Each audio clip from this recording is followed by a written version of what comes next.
உலகெங்கும் பரவி கிடக்கும் தில்லைத்தெருவின் ரசிக பெருமக்களுக்கு, தில்லைத்தெருவின் துணுக்கு தோரணங்கள் ரசிக பெருமக்களுக்கு வணக்கம். இன்றைய யூடியூப் வீடியோ சேனலில் நல்ல சில தமிழ் பாடல்களை பார்க்க போகிறோம். எல்லோரும் மாதிரி எனக்கு இந்த பாட்டுகள்லாம் சொல்லிவிட்டு அப்லோட் பண்ணுறதுக்கு தெரியாது சார். நான் சாதாரண ஒரு ஆண்ட்ராய்டு செல்ஃபோனில் ஒரு காலர் மைக்கை வாங்கி வச்சுன்னு என்னுடைய கச்சேரியை நடத்தின்னு இருக்கேன்.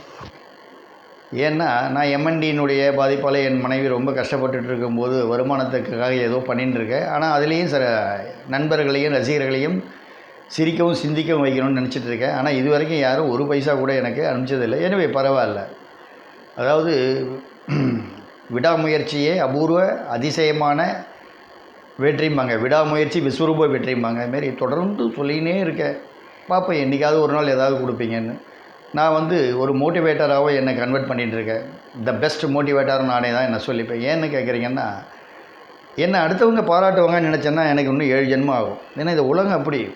அடுத்தவன் வெள்ளை சட்டை போட்டுட்டு பளிச்சுன்னு அயன் பண்ணி போட்டு போனாலே பிடிக்காத உலகமாக இருக்கிறது. 100க்கு 90 பேர் அப்படி தான் இருக்காங்க. எல்லோரும் இந்நாட்டு மன்னர்கள், எல்லோரும் பொறாமை பிடித்தவர்களாக இருக்கிறார்கள். நான் பார்த்த வகையில் ஒரு சிலர் பேர் மட்டும்தான் ரொம்ப என்ன சொல்கிறது, நல்ல மனிதர்களாக இருக்கிறார்கள். அதனால் அதெல்லாம் அடுத்த எபிசோடில் பார்ப்போம், ஏன் அப்படி இருக்காங்க என்ன ஏதுன்னு. இப்போ நம்ம என்னை கவர்ந்த பாடல்கள், பல திரைப்பட பாடல்கள். உதாரணத்துக்கு சொல்லப்போனால் என்னை வார்த்தை எடுத்ததே தமிழ் திரைப்படங்கள் தான். 1960 நேற்று வரை வந்த படங்கள்லேயே சில பாடல்கள் ஞாபகம் இருக்கும். எனக்கு எந்த ஒரு பாடலாசிரியரோ எந்த ஒரு இசையமைப்பாளரோ எனக்கு எதிரியெல்லாம் கிடையாது. பிடிச்சிருந்தா வரவேற்பேன், ரசிப்பேன். பிடிக்கிறதுனால ஷோக்கே செல்தையா. கவிஞர்களுக்கெல்லாம் கவிஞர், கவிஞர், அதாவது மாபெரும் கவிஞர் யாருன்னா எல்லோரும் ஏற்றுக்கொள்ளக்கூடியவர்கள். அரசவை கவிஞராக இருந்த கவியரசு கண்ணதாசன் அவர்கள். இயற்பெயர் முத்தையா, சிறுவுடல்பட்டி. வளர்ந்தது ஃபுல்லாக பல இடங்களில் இருந்தாலும் வாழ்ந்தது ஃபுல்லாக சென்னையில் தான். அவருடைய மனவாசம், வனவாசம் 2 புஸ்தகங்களை நீங்கள் படித்தீர்களானால் கவிஞரினுடைய வாழ்வு நிலையும் அவர் எப்பேற்பட்டமான வாழ்க்கையை வாழ்ந்திருக்கிறார் என்பதும் நிறைவாக புரியும், அழகாக புரியும். அதை படித்த பிறகுதான் நீங்கள் என்னை பற்றி யோசிப்பீர்கள். ஒருவர் மீது ஒருவர் சாய்ந்து ஓடும் போலே ஆடலாம் பாடலாம். ஃபஸ்ட் கிளாஸ் பாட்டு கண்ணதாசன் அவர்கள் அப்படின்னு நான் நினைக்கிறேன். சில நேரங்களில் பார்த்தீங்கன்னா கவிஞர் வாலி எழுதினதும் கண்ணதாசன் எழுதும் ஒரே மாதிரி வேவ்லென்த்தில் இருக்குது. அதனால் சில நேரங்களில் என்னுடைய அனுமானங்கள் ஞாபகத்தில் குறை இருந்தால் மன்னித்து கொள்ள வேண்டும். அருமையான பாட்டு. நினைத்ததை முடிப்பவன் மஞ்சுளா, புரட்சி தலைவர் அவர்கள். அந்த பாட்டு சீன் பார்த்தீங்கன்னா காஷ்மீரில் போட்டில், இப்போல்லாம் போட் ஹவுஸ் இருக்குது, ஆலப்புழாவில், அதெல்லாம் அப்பயே ஒரு தலைவர் பாடிட்டார் மஞ்சுளா வச்சு. அந்த பாட்டு அவ்வளோ அருமையாக இருக்கும். ரசிக்கலாம், எத்தனை முறை வேணாலும் கேட்டலாம். எப்பேற்பட்ட ஒரு துயரமான சம்பவங்கள் நம்ம வாழ்க்கையில் இருந்தாலும், சோகமான சம்பவங்கள் இருந்தாலும், பயணங்களில் இந்த பாட்டை கேட்டிங்கன்னா அருமையாக இருக்கும். உங்களுடைய ஆண்ட்ராய்டில் வீடியோவில் யூடியூப்லேருந்து அப்லோட் பண்ணி காரில் வச்சு இந்த பாட்டை கேட்டு பாருங்கள், அருமையாக இருக்கும். அடுத்த பாட்டு, ஆகட்டுண்டா தம்பி ராஜா நடராஜா மெதுவா செல்லையா பதமா தல்லையா, காருக்குள்ளே பொண்ணு இருக்கு பார்த்துக்கோ, கண்ணு 2 பொண்ணு மேலே போட்டுக்கோ, தேரு போல செல்ல வேண்டும் தெரிஞ்சுக்கோ, தேவை என்ன கேட்டு நீயும் வாங்கிக்கோ, எது உனக்கு புரியும் அதுக்கு தெரியும், உள்ளுக்குள்ளே நினைச்சு சிரிக்குது. பேக்ரவுண்டில் யானை சத்தம். அதுமாரி அருமையான படம். கேஆர் விஜயா அவர்கள் காரில் போயிட்டு இருக்கும்போது, பிளைமூத்து கார் அந்த காலத்தில் ஃபேமஸ், வழியில் பெட்ரோல் நின்றுடும். உடனே எம்ஜிஆர் அவர்கள் யானையெல்லாம் வைத்து சர்க்கஸ் செய்துவார்கள். அவர் பார்த்துவிட்டு தன்னுடைய ராமு அண்ட் கோ யானைகளை அழைத்து கொண்டு கயிறால் யானை மூலமாக கட்டி காரை இழுத்து கொண்டு ஜெயலலிதாவினுடைய பங்களாவுக்கு செல்வதற்கு உதவி செய்வார்கள். அப்பொழுது பாடுற பாட்டு தான் இது. தன்னுடைய காதலையும் தன்னுடைய பொறுப்புணர்வையும் தன்னுடைய உதவியையும் எவ்வளோ அருமையாக செய்கிறார் என்பதற்கு எடுத்துக்காட்டு. நல்ல நேரம் படம், தேவர் ஃபிலிம்ஸ். ஒரு காலத்தில் தேவர் ஃபிலிம்ஸில் படங்கள் வந்தால் கூட்டம் அலமோதும். எல்லாருடைய படங்களும் இது. அந்த மாதிரி நல்ல கருத்துக்களை விலங்குகள் மூலியமாகவும் நல்ல கதாநாயகர்கள் மூலியமாகவும் இந்த தமிழ் உலகிற்கு கொடுத்தவர் சாண்டோ, எம்எம்ஏ சின்னப்பா தேவர், தண்டாயுதபாணி இவர்களெல்லாம். இவர்களை இன்றும் நாம் மறக்கக்கூடாது. 2வது பாடல். 3வது பாடல் பாருங்கள். இந்த மான் உந்தன் சொந்த மான், அருமையான பாடல். சிந்துதான் நின்று பாடும் சிந்தைக்குள்ளாடும் கண்மணியே. கரகாட்டக்காரன் சிதம்பரம் லேனா திரையரங்கிலே 365 நாட்கள் ஓடியது விடாது. 3 ஷோ 2 ஷோவாக அருமை நடிகர் ராமராஜன் அவர்கள், கனகா அவர்கள் அருமையாக நடித்தது. தேவிகாவினுடைய மகள் Kanaka. I remember like that. தவறாக இருந்தால் மன்னித்து கொள்ளுங்கள். இசைஞானி இளையராஜா அவருடைய பாடல்கள் மருத்துவமனையிலையும் இருக்கும் நோயாளிகளும் கேட்டுக்கொள்ளலாம், வேகமாக நடந்து போகிறவர்களும் வாக்மேன் வைத்து கேட்டுக்கொள்ளலாம். எந்த சூழலிலேயே இசைஞானி இளையராஜுடைய பாடல்கள் எல்லோருக்குமே ஒரு சுகத்தை தான் கொடுக்கும். அதே போல் மெல்லிசை மன்னர் எம்.எஸ். விஸ்வநாதனுடைய பாடல்களும் அவருடைய படத்தை அடுத்ததில் பார்ப்போம். அதனால் இந்த பாடல்களை நிச்சயமாக நீங்கள் கேட்கணும். பஸ்ஸில் போகும்பொழுதோ, காரில் போகும்பொழுதோ, ஏன் நடந்து போகும்போது, வாக்கிங் போகும்போது கூட வாக்மேனில் கேட்கலாம். நான்லாம் என்ன பண்ணுவேன், சிதம்பரம் பக்கம்லாம் போயிட்டேன்னா, என்னுடைய சிதம்பரம் தான் என்னுடைய நேட்டிவ். இது சர்வைவல் சிட்டி மெட்ராஸ், 50 வருஷமாக இருக்க. அது பர்த் சிட்டி. சிதம்பரத்துலேருந்து எந்த ஊருக்கு நான் ஃபர்தராக போகிறதுனாலும் ஒரு சின்ன டெட்பிட்ஸாக சொல்கிறேன். ப்ரைவேட் பஸ்ஸில் தான் போவேன், கவர்மெண்ட் பஸ்ஸில் போக மாட்டேன். ஏன்னா அதில் ஆடியோ சிஸ்டம் இருக்கும். ஏறி உட்காந்தோடனே அருமையான பாடல்கள்லாம் போடுவாங்க.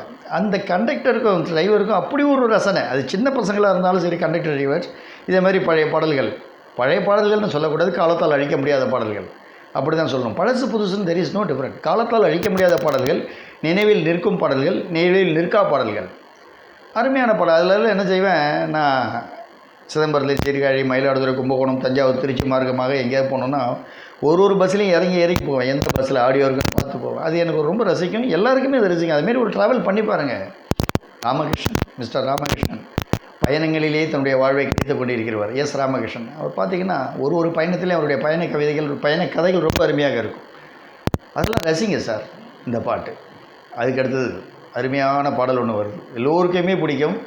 எத்தனை திரையிட்டாலும் அந்த படம் 50 நாள் அல்லது குறைந்து 24வது சமீப காலங்களில் ஓடிக்கொண்டிருக்கும். இன்றும் அதற்கு தொலைக்காட்சி அனுமதி கொடுக்கவில்லை என்பதே ஒரு மாபெரும் சிறப்பு. என்ன படம்னு உங்களுக்கு தெரிஞ்சிருக்கும். புரட்சி தலைவர், மக்கள் தலைவர், மக்கள் நல்லெண்ணத்தை கொண்ட பொன்முனச்செம்மல் எம்ஜி ராமச்சந்திரன் என்ற எம்ஜிஆர் நடித்து தயாரித்து இயக்குனராக பரிமளித்த உலகம் சுற்றும் வாலிபன். அருமையான பாடல்கள், 10 பாட்டு 11 பாட்டு இருக்குது. முதல் 1970 எக்ஸ்போ கண்காட்சியில் ஜப்பானில் எடுத்த பாட்டு. அது படமே அதுதான், எக்ஸ்போவில் எடுத்த படம். அவ்வளோ அருமையான படம்.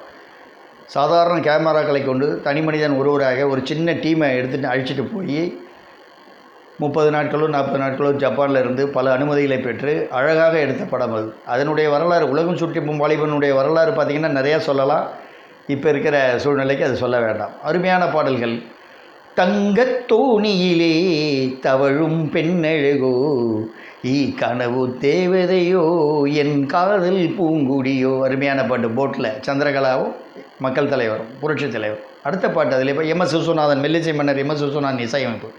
இதில் வரக்கூடிய 10-12 பாடல்களை எந்த சூழ்நிலையிலையும் நீங்கள் கேட்டுக்கிட்டே இருக்கலாம், அழுக்கவே இருக்காது. கோபமான சூழ்நிலையில் கூட இதை டியூன் பண்ணலாம், மிகவும் சோகமான சூழ்நிலையில் கூட இதை டியூன் பண்ணலாம், ஹாஸ்யமான சூழ்நிலை, நகைச்சுவையாக இருக்கீங்களா, 4 பேரோட சிரித்து பேசிட்டீங்களா, இந்த பாட்டு டியூன் பண்ணுங்க. அவங்களும் இன்னும் சேர்ந்து இது பண்ணுவாங்க. சிக்கு மங்கு ரப்பப்பா லல்லா, சிரித்து வாழ வேண்டும் பிற சிரிக்க வாழ்ந்திராதே, உழைத்து வாழ வேண்டும் பிறர் உழைப்பில் வாழ்ந்திராதே. குழந்தைகளுக்காகவே வெளிநாட்டில் போய் பாடின பாட்டு. சிங்கப்பூரில் நினைக்கிறேன். Singapore tiger palms garden. I remember like that. ஏன்னா நான் தான் ஆரம்பத்திலே சொன்னேன், திரைப்படங்கள் தான் என்னை வளர்த்ததுன்னு. அதனால தான் இவ்வளோ மெமரி எனக்கு. இதே 10ஆவதுல பித்தாகரஸ் தேட்டர் சொல்லுங்க ஒன்றும் தெரியாது. பித்தாகரஸ் அதான் என்னால் திரைப்படம் தான் வளர்த்தது, என்னை வார்த்தெடுத்து வளர்த்தது. என்னுடைய பாலிசி எப்படின்னா, எந்த விதமான சோகம் என்னை தழுவினாலும் அதில் ஒரு நகைச்சுவை நானே சேர்த்துப்பேன். That is called self motivation. என் தொழிலுக்கு வர நம்ம நம்மளுடைய இயல்பான நகைச்சுவையில் தான் நம்மளை இது பண்ணிக்கணும், நெருக்கத்திக்கணும். அடுத்தவங்க ஐயோ நீ அழாதெல்லாம் திருவாங்கடா, கஷ்டம் எப்படியோ நடந்துருத்தோம்னா அதெல்லாம் ஒரு நிமிஷம் சொல்லிட்டு போயிட்டே இருப்பான். டீ கடையில் டீ குடிச்சிட்டு நமக்கு நாமே தான், தமிழக முதல்வர் சொல்ல மாதிரி நமக்கு நாமே திட்டம் தான். அதுமாரி அருமையான பாடல்கள், குழந்தைகளுக்காக அந்த பாடல். அதாவது எல்லா தரப்பு ரசிகர்களையும் திருப்திப்படுத்துறதுக்காக தன்னுடைய படத்தில் முதல் வெளிநாட்டில் எடுத்த படத்தில் இந்த உலகம் சுற்றி பாலிவலில் பண்ணியிருக்காரு. அதில் குழந்தைகளுக்காக இது தங்கத்தொடியிலே அவள் ஒரு நவரச நாடகம், ஆனந்த கலைகளின் ஆலயம், தழுவிடும் இனங்களில் மானினும் தமிழும் அவளும் ஓரிடம். லலலலா. யாருன்னு நினைக்கிறீங்க? எஸ்பி பாலசுப்ரமணியம். எம்ஜிஆர் சிவாஜி படங்களுக்கு நிறைய பாடல்களை பாடியவர் யாருன்னா டிஎம் சௌந்தரராஜன் தான். இது மறுக்க முடியாது. ஏன் காரணம்னா, டிஎம்எஸ் அவர்கள் பாடும்பொழுது எம்ஜிஆருக்கு என்று ஒரு மாடுலேஷனில் பாடுவார், சிவாஜிக்கு என்று ஒரு மாடுலேஷனில் பாடுவார். நிறைய புத்தகங்கள் அவர் சொல்லியிருக்கார், நிறைய இதில் யூடியூப்லேயும் சொல்லியிருக்கார். எம்ஜிஆர் அவர்களுக்கு பாடும்போது ரொம்ப ஸ்ட்ரெயின் பண்ணாமல் அப்படி மூக்காலே பாடினா போதும். சிவாஜிக்கு பாடும்போது அடி வயிற்றுலேருந்து பாடணும். அதை பற்றி அப்புறமா சொல்கிறேன் காணொலிகள். ஸோ இது பாடல்கள் அருமையாக இருக்கும். இதில் லதா அவர்களும் எம்ஜிஆர் அவர்களும் சத்யா ஸ்டுடியோவில் அந்த நீர் தொட்டியில் ஸ்விம்மிங் பூல் மாதிரி இருக்கும், அதில் வளைச்சி நீந்தி போகிற மாதிரி. ஆக்சுவலாக அது வெளிநாட்டில் எடுத்த மாதிரியே இருக்கும் அந்த காட்சி. இப்போ 1970 எடுத்தது, ஆனால் சத்யா ஸ்டுடியோவில் தான் எடுத்தது. அதெல்லாம் வந்து மறக்க முடியாத ஒரு டெக்னிக்கல் ஆஸ்பெக்ட்ஸ். இப்போல்லாம் எவ்வளவோ வந்துருச்சு சார். இப்போல்லாம் ஒரு பாடகர்களும் வீட்டில் இருந்துகிட்டே பாடுறாங்க. இந்த இப்போ நம்ம இது பண்ணுற மாதிரி. அப்போல்லாம் அப்படி கிடையாது. ரெக்கார்டிங் ஸ்டுடியோ வரணும், நின்று பாடணும், ஸ்டுடியோவில் ஷூட்டிங் எடுக்கிறதெல்லாம் ப்ராக்டிக்கலாக எல்லாமே இருக்கணும். அதை மாதிரி ஒரு காலகட்டங்களில், அதாவது தொழில்நுட்பங்கள் அதிகமாக வளராத காலகட்டத்திலே நமது பொன்மனச்செம்மல் புரட்சித் தலைவர்கள் எடுத்த மிகச்சிறந்த படம் தான் இது, இந்த பாடல்கள். இதுலேயே என்னடா 2-3 பாட்டை சொல்கிறான்னு சொல்லாங்க. கடைசி பாட்டு அப்போல்லாம் டபுள் ரெக்கார்டுன்னு சொல்லுவோம். அதாவது கிராமஃபோன் ரெக்கார்டு பெருசாக இருக்கும், தோசைக்கல் மாதிரி. அதை 2வது பக்கமும் திருப்பி போட்டால் அதில் ஒரு பாட்டு. அதுமாரி 2 ரெக்கார்டு, 2 பக்கமும் பண்ண பாட்டு இது. உலகம் உலகம் அழகு கலைகளின் சுரங்கம், பருவ நிலைகளின் அரங்கம், காதலே ஓடிவா காதலே தேடிவா. அருமையான பாடல். யார்? மஞ்சுளா அவர்கள். 2 எம்ஜிஆர், ராஜுன்னு ஒருத்தர், இன்னொருத்தர் பெரியவர் பேர் எனக்கு ஞாபகம் இல்லை, முருகனா என்னன்னு தெரியல. அவர் அசோகன். அதில் அந்த பாட்டில் எக்ஸ்போ 70 எடுத்தது தான். அவ்வளோ சந்திரகலா அவர்கள் எல்லோரும் பண்ணது. அதில் ஒரு வரி வரும், உள்ளம் மட்டும் அள்ளி சென்னும் வளம் வேண்டும், அதை சொல்லும் வண்ணம் உடல் வெல்லும் வலிமை வேண்டுனர். உள்ளம் மட்டும் அள்ளி செல்லும் மனம் வேண்டுனோட அதை சொல்லி செல்லும் துள்ளும் வண்ணம் உடல் வேணும். அதாவது இந்த இடத்துல உடற்பயிற்சி, உடலை எப்படி பேண வேண்டுங்கிறது சொல்கிறார். அதை சொல்லும் வண்ணம் எடுக்கும் வண்ணம் உடல் வலிமை வேண்டும்னு சொல்லுவார். அந்த வரிகள் சிலது ஞாபகம். அருமையான பாட்டு, அதையும் கேளுங்க. எம்எஸ் விஸ்வநாதன், காலத்தால் அழிக்க முடியாத படம். அதில் முதல் டைட்டில் சாங் எனக்கு ரொம்ப பிடிச்சது சார். இதுதான் பெஸ்ட் மோட்டிவேஷ்னல் சாங் எந்த காலத்துலேயுமே. என்ன பாட்டு ஞாபகம் இருக்கா? இருக்காது.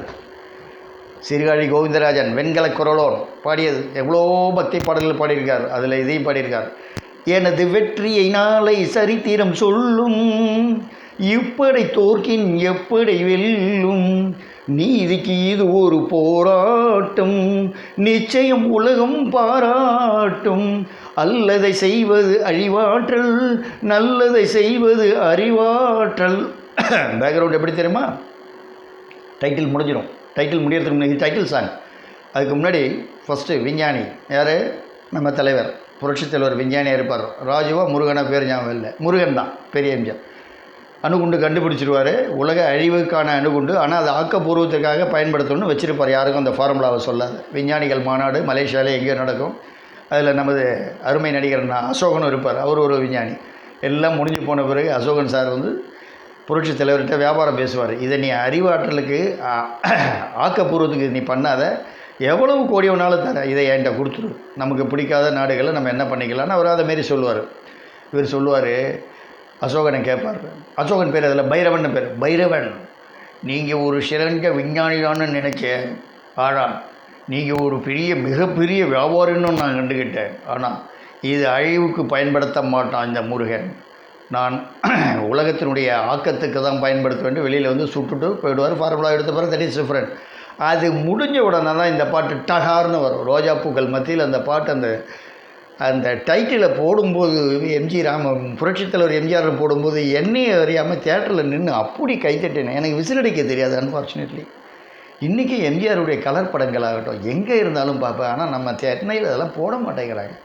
அவ்வளோ அருமையான பாடல், அவ்வளோ அருமையான நடிப்பு, அவ்வளோ மக்களுக்கு எம்ஜிஆர் தான் இந்த பெஸ்ட் மோட்டிவேட்டர். 150 படங்களில் எம்ஜி ராமச்சந்திரன் நடித்த எல்லா படத்தையும் நீங்கள் பார்த்தீங்கன்னா எப்பேற்பட்ட ஒரு தோல்வியில் துவண்டு வறுமையில் துவண்டு இருக்கிறவனுக்கு கூட அது வந்து ஒரு சிங்கிள் டீ இமிடியேட்டாக குடித்த மாதிரி இருக்கும். அதனால் புரட்சித் தலைவரை வந்து வாழ்க்கையில் இந்த கலியுகம் முடிகிற வரைக்கும் மறக்க முடியாது. கலியுகம் முடிகிறதுனா இந்த மனித உயிர்கள்லாம் அழிஞ்சு போகும்போது கலியுகம் முடியும். சர்வம் கிருஷ்ணார்ப்பணம்னு சொல்லுவோம். பகவான் கிருஷ்ணர் கல்கி அவதாரத்தில் வருவார். கல்கி அவதாரம்னா குதிரையில் வாள் கொண்டு வரதாக நமது இதிகாசங்கள் சொல்லுது. அது முடிகிற வரைக்கும் பொன்மனச்செம்மலுடைய புகழ் என்றைக்குமே இருக்கும். என்னடா இவன் தனக்கு பிடித்த பாடல்கள்னு சொல்லிட்டு புரட்சி தலைவரை பற்றி போடான்னு கேட்க, யாராக இருந்தாலும் புரட்சிட்டு ஒரு வழி இல்லாத கிராஸ் பண்ணவே முடியாது சார். இன்றைக்கி இல்லை, இன்னும் 100 வருஷம் கழிச்சு யார் வந்தாலும் சரி. நான் இதை ஆணித்தரமாக சொல்கிறேன் சார். அவருடைய பாடல், அவருடைய படங்கள், அவருடைய நடிப்பு, அவருடைய கொள்கைகள், அதேமாதிரி கண்ணதாசனுடைய பாடல்கள், இதை தாண்டி ஒரு மனிதன் தனித்துவமாக வாழ்ந்து விட முடியாது. இவர்களுடைய சாயல்களை எடுத்துக்கொண்டு, இவர்களுடைய படைப்புகளை தனது பாடமாக எடுத்துக்கொண்டு, இவர்களுடைய படைப்புகள் நமக்கு ஒரு அட்வைஸாக எடுத்துக்கொண்டு தான் எஞ்சியுள்ள வாழ்க்கையை நீயால் போட முடியும். அது இந்த ஜெனரேஷன் ஆகட்டும், இன்னும் 100 ஜெனரேஷன் ஆகட்டும். சின்ன பசங்க இந்த ஜெனரேஷன் 2000 கிட்ஸு, 2025 கிட்ஸு எல்லாமே இருக்கட்டும். இந்த பாடல்களை பார்த்துட்டு அவளுக்கே ஒரு என்னடா அது எது மாதிரி இருக்க, என்னடா அது, நான் ஏன் பிறந்தேன், நான் ஏன் பிறந்தேன், நாட்டுக்கு நலமென புரிந்தேன், இந்த நாடும் வீடும் நலமாய் வாழ உழைத்திடி என் சோழா, உடனே உழைத்திடி என் தோழா. அதில் அந்த பாடல்களில் வரும்போது நான் ஏன் பிறந்தேன் எம்எஸ் சொன்னாங்க, இல்லை சங்கர் கணேஷ் மியூசிக்கான்னு தெரியல. 2 பேர் குடிகாரர்கள்னு சொல்லக்கூடாது, குடிமகன்கள்னு சொல்கிறேன், சாரி.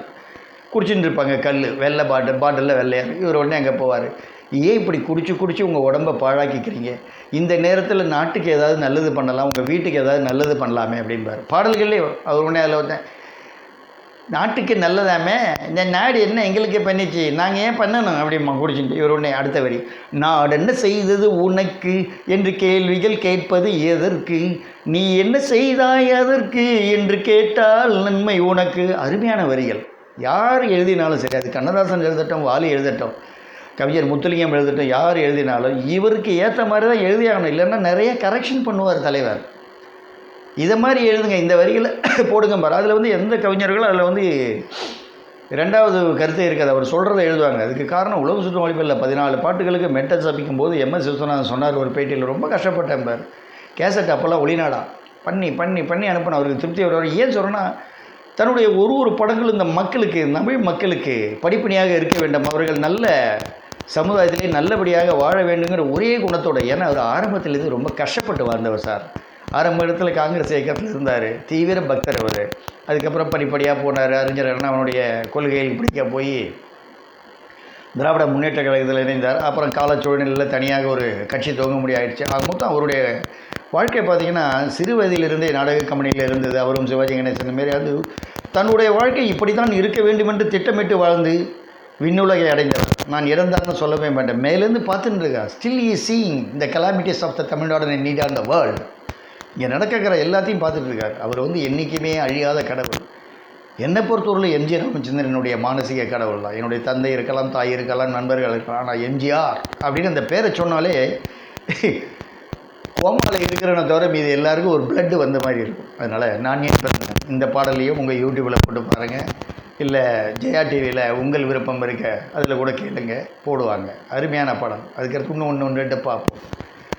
நடிகர் திலகம் சிவாஜி கணேசன், இவரை பற்றி நான் என்ன சொல்கிறேன், நடிப்புக்குன்னே கருவாகி உருவாகி பிறந்தவர். நடிப்புக்குன்னே பகவான் பிரம்மா உலகத்தில் நடித்தே சில பேருக்கு நல்லது செய்யணும், நடித்தே சில பேர்களை உற்சாகப்படுத்தணும் அப்படின்னா சிவாஜி கணேசனை போடுறான்னு பிரம்மா படித்து விட்டார்.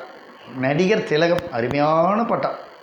இவருடைய சாயல் இல்லாமல் இன்று வரைக்கும் நடித்தவர்கள், நாளைக்கு நடிக்க வரப்போகிறவர்கள், அதற்கு பிறகும் நடிப்பதற்காக பிறக்கப் போகிறவர்கள் எல்லாருமே வேறுபட முடியாது. நடிப்புன்னா சிவாஜி சாயல் இல்லாத இருக்காது. ஒரு சண்டை காட்சினா எம்ஜிஆர் சாயல் இல்லாத இருக்காது. நடிப்புன்னா யாராக இருந்தாலும் சிவாஜி சாயல் வரும். நடிகர் ராஜேஷ் பார்த்திங்கன்னா சிவாஜி கணேசன் மாதிரியே இருப்பார், அவர் சாயல் இருக்கும். அதுமாரி மறைந்த என்னுடைய அண்ணன்னு சொல்லுவேன், முத்து அவர்கள் எம்ஜிஆர் மாதிரியே சாயல். அவர் மட்டும் கொஞ்சம் தன்னுடைய பர்சனல் லைஃப்பில் சில நல்ல பழக்கங்களை இம்ப்ரூவ் பண்ணியிருந்தாருன்னா இன்றைக்கி அவர் தான் 2வது எம்ஜிஆர். அவ்வளோ அருமையான டைப். அதுமாரி எம்ஜிஆர் சாயல் இல்லாமல், நடிகர் திலகம் சிவாஜி கணேசன் சாயல் இல்லாமல் இந்த நாட்டில் தமிழ் திரையுலகில் யாருமே இருந்துட முடியாது. யாராக இருந்தாலும் எம்ஜிஆர் புகழ்படாத வெளியில் தலைவனாக பரிமளிக்க முடியாது. எந்த ஒரு நடிகனாக இருந்தாலும் சரி, புதுமுக நடிகனாக பழைய நடிகர்களாக இருந்தாலும் நடிகர் திலகம் இல்லாத, அவருடைய சாயல் இல்லாத ஒன்றுமே பண்ண முடியாது. அருமையான பாட்டு ஒன்று சொல்கிறேன் கேளுங்க. அது என்ன படம் ஞாபகம் இல்லை, என்னை போல் ஒருவனா இல்லை எம்டன் மகனானு தெரியல, மெல்லிசை மன்னர் விஸ்வநாதன். நீங்கள் அத்தனை பேரும் உத்தமர் தானா சொல்லுங்கள், உங்கள் ஆசை நெஞ்சை தொட்டு பார்த்து சொல்லுங்கள், நல்லவர் எல்லாம் வல்லவரானால் பூமியிலே இங்கு நன்மை தீமை என்பது என்ன, பாவ புண்ணியம் என்பது என்ன காணீரோ. அருமையான பாடல், 4 நிமிடம் மூடக்கூடிய அந்த பாடல். பொதுவாக பாடுங்கள் சார், அந்த பாட்டை நல்லா பாருங்கள், கேளுங்க, பாருங்கள், அவ்வளோ அருமையாக இருக்கும். நல்ல கருத்துக்கள். நடிகர் சிவாஜி கணேசன் அந்த படத்தில் பாடும்போது என்னை அறியாத தேட்டரில் எழுந்து நின்றுட்டேன். அதாவது நம்மளையும் அறியாத ஒரு மரியாதை கொடுக்குறோம். அது எப்படின்னா, ஒரு பெரிய பங்களாக்கு விருந்துக்கு போவார். அந்த பங்களாவில் இருக்கிற அந்த இளவரசி, அதாவது கதாநாயகி, இவரை விருந்துக்கு கூப்பிடுவாங்க லவருங்கிறனால. மேஜர் சுந்தரராஜன், பாலாஜி அவர்கள், நடிகர் பாலாஜி, தயாரிப்பு அவர்கள்லாம் இவங்களை வந்து இல்ட்ரீட் பண்ணுவாங்க. நடிகர் திலகத்தை ஒரு திருடனை கொண்டு வந்திருக்கே விருந்துக்கு, எங்களெல்லாம் அவமானப்படுத்துறியே அப்படி இப்படின்னு. அப்போ தான் இந்த பாட்டு இல்லை, இது இவர் என்னுடைய அழைத்து கொள்ளக்கூடிய விருந்தாளி, என்னை இவருக்கு தெரியும், இவரை எனக்கு தெரியும், நான் இவரை தான் மனம் முடித்து போகிறேன், இவர் வெளியே போக வேண்டுமென்றால் நானும் போகின்றேன், எனக்கு பிறந்த நாளே வேண்டான்னு கதாநாயகி சொல்லுவாங்க. அப்போ தான் இந்த பாட்டு வரும். அருமையான பாட்டு. நீங்கள் அத்தனை பேரும் உத்தமர் தானா சொல்லுங்கள், எம்டன் மகன் நினைக்கிற பாட்டை முழுசாக பாருங்கள். மறுபடியும் புரட்சித் தலைவர் என் அண்ணனா இல்லை ரிக்ஷாக்காரனானு சரியாக தெரியல, ஞாபகம் மறதியில் கொஞ்சம். ஃபஸ்ட்டு பாட்டு. கடவுள் ஏன் கல்லானார், மனம் கல்லாய் போன மனிதர்களாலே. சிறையிலிருந்து பாடுவார். வெள்ளை சட்டை, வெள்ளை பனியன், வெள்ளை ட்ராயர் போட்டு ஒரு மம்முட்டியை வச்சுட்டு. அவ்வளோ அருமையான பாட்டு. கொடுமையை செய்தவன் புத்திசாலி, அதை சகித்து கொண்டு இருப்பவன் குற்றவாளி. என்ன அருமையான பாட்டு பாருங்கள். கொடுமையை செய்தவன் புத்திசாலி, அதை சகித்து கொண்டிருக்கவன் குற்றவாளி. இரக்கத்தை கொன்றவன் சதிகாரன், இது உலகத்து ஆண்டவன் அதிகாரம், இது உலகத்தில் ஆண்டவன் அதிகாரம். பகுத்தறிவு கொள்கையை அதில் வைக்கிறார், கருத்துக்களையும். இறைவா, நீ இதெல்லாம் பார்த்துட்டு நீ ஏன் கண்ணை மூடின்னு இருக்கேன்னு கேட்குற மாதிரி. அதாவது சில பாடல்களை பார்க்கும்போது அதில் உள்ள வரிகளை நம்ம நிறைய அர்த்தங்கள் எடுத்துக்கலாம், அனர்த்தங்களாக எடுத்துக்கூடாது. அதுமாரி பாடும்போது, பாட்டு முடியும் போது இடையில் தன்னுடைய அப்பாவும் அங்கே தான் ஜெயிலில் இருப்பார், தண்ணி கொடுப்பார். தண்ணிக்கு தாகம்னு ஒரு நாகையான்னு நினைக்கிறேன், ஐ பிலீவ் தட் நாகை. இவர் தண்ணி எடுத்து இப்படி ஊற்றுவார். அவ்வளோ ஒரு, அதாவது எந்த ஒரு சூழ்நிலையும் தன்னுடைய நல்ல செயல்களை, நல்ல எண்ணங்களை விடாத ஒரே மனுஷன் யாருன்னா புரட்சித் தலைவர் எம்ஜிஆர். நான் இல்லை சார், தமிழனா பிறந்த எல்லாருமே புரட்சித் தலைவரை கொண்டாட தான் சார் வேணும். இந்த பாடல்கள்லாம் பாருங்கள். அடுத்தது என்னை கவர்ந்த பாடல்கள் நிறையா இருக்குது. இந்த 5-6 பாடல்களை பாட்டுட்டு உங்களுடைய கமெண்ட்ஸ் எல்லாம் சொல்லுங்கள். 9840525988. இதுக்கு முடிஞ்சால் ஜிபே ஏதாவது பண்ணுங்க. சம்பாவனை இல்லாத எந்த கச்சேரி இருக்காது. தேங்காய் மூடி கச்சேரியாக இருந்தாலும் தேங்காய் மூடி வெத்தலை பேக்கு ஒரு 100 ரூபா இருக்கணும். நானும் உங்களுக்காக நிறைய கருத்துக்களை திரட்டி கொண்டு வருகிறேன். நான் நிறைய புஸ்தகங்கள் படிப்பேன். குமுதம், தினமலர், வாரமலர், ஆனந்த விகடன், குங்குமம், இதெல்லாம் படித்து திரைப்படங்களை பார்த்து என்னை மெருகேற்றி கொண்டவன். அஜித் சொல்லுவார், என்னை நானே செதுக்கிக்கிட்டேன்னு. நான் செதுக்கேட்டின்னு சொல்ல மாட்டேன், என்னை நானே மெருகேற்றிக்கிட்டேன். பேசிக்காக நான் ஒரு நொணா மரம் தான் சார். பூவரச மரமும் கிடையாது, அத்தி மரமும் கிடையாது, தென்னை மரமும் கிடையாது, தேக்கு மரம் கிடையாது. நொணா மரம் வந்து எதுக்குமே பயன்படாது, முடிச்சா இருக்கும் காய்கள்லாம்பாங்க. ஆனால் அந்த முடிச்சா இருக்கிற காய்கள்லேயே ஒரு நல்ல கைதேர்ந்த கலைஞன் அதுக்கு பெயிண்ட் கிண்டெல்லாம் அடைச்சி அழகு பண்ணால் அதுவும் ரசிக்க தகுந்ததாக இருக்கும். அதனால் ரசிங்க, என்ஜாய் பண்ணுங்க. விளம்பரங்களை பார்த்து மீண்டும் ஏமாந்து விடாதீர்கள். உங்கள் உடல் நலனை மிகவும் அக்கறையுடன் பேணுங்கள். ஏன்னு சொல்கிறேன்னா, மோட்டார் நியூரான் டிசீஸால் மருந்தே கண்டுபிடிக்க முடியாத ஒரு டிசீஸால் 7 ஆண்டு காலமாக என் மனைவி படுத்தபடியாக இருந்தவன். என்னுடைய காரை அவள் தான் ஓட்டின்னு போவா. என்னுடைய சொந்த வீட்டில் எல்லா டெக்கரேஷனும் பண்ணுவா, தோட்டத்துக்கெல்லாம் எல்லாம் பண்ணுவாள். இன்றைக்கி எல்லாத்தையும் எழுந்து படுத்தபடியாக இருக்கா. இன்றைக்கி அவளை பார்த்து கொள்வதற்கு கூட உஞ்ச விருத்தி எடுத்துக்கொண்டிருக்கிறேன். சம்ஸ்கிருதத்தில் உஞ்ச விருத்தினா கௌரவ யாச்சகம்னு பேர். இதுக்கு மேலே சொல்ல விளம்பல. ஏன்டா திருவேங்கடம் நீ வேலைக்கு போகலாமென்னு ரசிகர்கள் நண்பர்கள் கேட்பது என் காதில் விழுகிறது. 60 ஆண்டுகள் ஆகிவிட்டது. ஆகவே ஆனால் வேலைக்கு போக ஏதுவாக இருக்கிறேன். ஆனால் அம்மையாரை பார்த்துக்கொள்வதற்கு எந்த ஒரு கேர்டேக்கரும் நிரந்தரமாக வருவதில்லை. வந்து 5 நாள் 1 மாதம் இருக்காங்க, போயிடுறாங்க. ஏன்னா வாய் பேச முடியாமல், உடல்கள் கைகளை அசைக்க முடியாமல், கண்களை மட்டும் ஜாடையாக காட்டிக்கொண்டு ரயில் டியூப் என்று மூக்கு வழியாக செல்லக்கூடிய ஒரு டியூப் மூலியமாக ஆகாரத்தை 20 ml சிரஞ்சிலை செலுத்து கொண்டு அவர்களையும் உயிர்ப்பித்து கொண்டிருக்கிறேன். ஏன்னா பிழைக்க வைக்க எனக்கு தெரியல. இந்த மிகப்பெரிய வல்லரசுன்னு சொல்லிகிட்டு இருக்கோம், மருந்து கண்டுபிடிக்கல சார். உலகத்தில் என்னென்னமோ செய்கிறீங்க, அதுதான் கடவுள். அதனால் உங்களால் முடிஞ்ச சம்பாவனையை வச்சு இந்த நம்பருக்கு பண்ணுங்க. 9840525988 ஜிபே பண்ணுங்க. உங்களுக்கு ஒரு விஷயம் தெரியுமா, நானே இவ்வளோ கஷ்டப்பட்டு பண்ணிட்டு உட்காந்துருக்கேன். 7 வருஷமாக 10 பைசா வருமானம் இல்லாமல். என்கிட்ட இருக்கிற காசை கூட இந்த ஆக்ட் பண்ணினேன்னு சொல்கிறாங்க பாருங்கள் நிறைய பேப்பரில். ஏங்க ஒரு 15,000 எடுத்து விட்டான் ஒரு மகா பாவின்னு சொல்லக்கூடாது, மகாபுருஷன்னு சொல்லலாம். இது மாதிரி அதாவது பிச்சை எடுத்து கொண்டிருக்கிறான்னு பெருமாள் அவங்ககிட்டேருந்து பெருகினான்னு அனுமாருங்கிற கதை என் வாழ்க்கையில் தான் வரும். யார்கிட்டயோ எடுக்கலாம் வேணான்னு சொல்லி இருக்கப்பட்டவன்ட்ட ஆக்ட் பண்ணுங்க, அது உங்களுக்கும் நல்லது. அவன் பாவ காசாவது உங்கள்கிட்ட கொஞ்சம் கரையும். நானே உஜ்ஜவர்த்தி எடுத்துருக்கேன். என்கிட்ட செப்டம்பர் 2ஆம் தேதி மதியம் 1 மணிக்கும் 1:05க்கும் ஒரு 10,000 ஒரு 5,000 எடுத்துன்னு போயிட்டான். இது வரைக்கும் எல்லா கிரைம்லையும் கொடுத்தேன். சைபர் கிரைமு, சைபர் இல்லாத கிரைமு, 3 சைபர் கிரைமு, பேங்க்கில் சிட்டி யூனியன் பேங்க்லேயும் நிறைய லெட்டர்ஸ்லாம் கொடுத்தேன், 10 பைசா திரும்பி வரல. இதுதான் என்னுடைய ஒரு சோகமான சூழ்நிலை. இருந்தாலும் இதையும் நம்ம நகைச்சுவையாக தான் எடுத்துக்கணும். There is no other way. We have to survive in the world whatever we are facing the difficulties and hindrances. Because அதுதான் மனுஷன். என்ன பெரியது, கண்ணதாசனுக்கு வர சோதரிகளை எனக்கு வந்துட போகுது, ஹரிச்சந்திரன் சந்திரமதி வராத சோதரி எனக்கு வந்துட போகிறது, நலன் தமயந்திக்கு வராத சோதனைகளாக எனக்கு வந்துட போகிறது, பஞ்ச பாண்டவர்களுக்கு வராத சோதனைகளாக எனக்கு வந்துட போகுது, ராமச்சந்திர பிரபுவுக்கு வராத சோதனைகளாக எனக்கு வந்துட போகுது. இவ்வளெல்லாம் ஒரு மேற்கோளை காட்டி தான் என் வாழ்க்கையை நடத்தின்னு இருக்கேன். கூடுமான வரைக்கும் உதவி பண்ணுங்கோ. 9840525988 திருவேங்கடம் என்கின்ற தில்லைத்துரு. அடுத்த வீடியோ காணல்லையும் பார்ப்போம். வாழ்க வளமுடன். எல்லோரும் இன்புற்றிருக்க வேண்டும் அறியேன் பராபரமேனு தாய்மார சொன்னது தான். ஜெய் ஹிந்த்.